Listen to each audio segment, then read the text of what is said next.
आखिर क्यों भगवान श्री कृष्ण अपने सिर पर मुकुट में मोर पंख धारण करते हैं? इसका संबंध उनके पिछले अवतार भगवान राम से है। एक बार की बात है, वनवास के दौरान माता सीता को प्यास लगी। तब श्री राम ने चारों ओर देखा तो उनको दूर दूर तक जंगल ही जंगल दिख रहा था।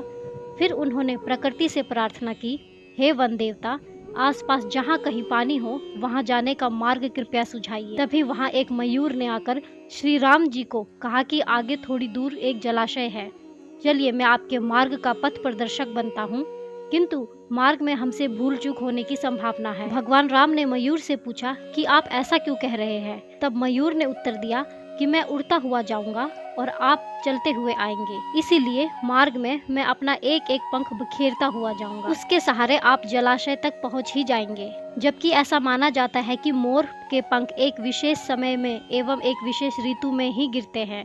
मोर यदि अपनी इच्छा के विरुद्ध पंखों को बिखेरेगा तो उसकी मृत्यु हो जाती है। भगवान को मार्ग दिखाने वाले मोर के साथ भी ऐसा ही हुआ।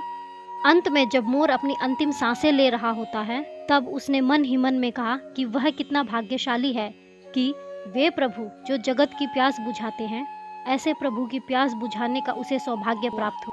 उसका जीवन धन्य हो गया, अब उसकी कोई इच्छा शेष नहीं रही।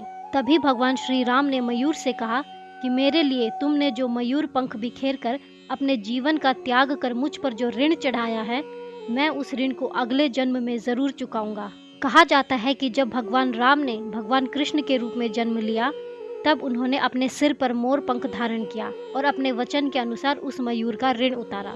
पौराणिक काल का यह रोचक किस्सा हमें इस बात की सीख देता है कि यदि कोई बुरे वक्त में हमारी मदद करता है तो हमें उसका ऋण कभी भूलना नहीं चाहिए। वहीं कुछ ज्योतिषियों का कहना है कि भगवान श्री कृष्ण अपनी कुंडली में मौजूद काल सर्प योग के अशुभ प्रभावों को दूर करने के लिए मुकुट पर मोर का पंख धारण किया करते थे, क्योंकि ऐसा माना जाता है कि मोर और सर्प एक दूसरे के दुश्मन होते हैं। ज्योतिषियों के अनुसार काल सर्प योग के सारे लक्षण भगवान श्री कृष्ण के जीवन में नजर आते थे।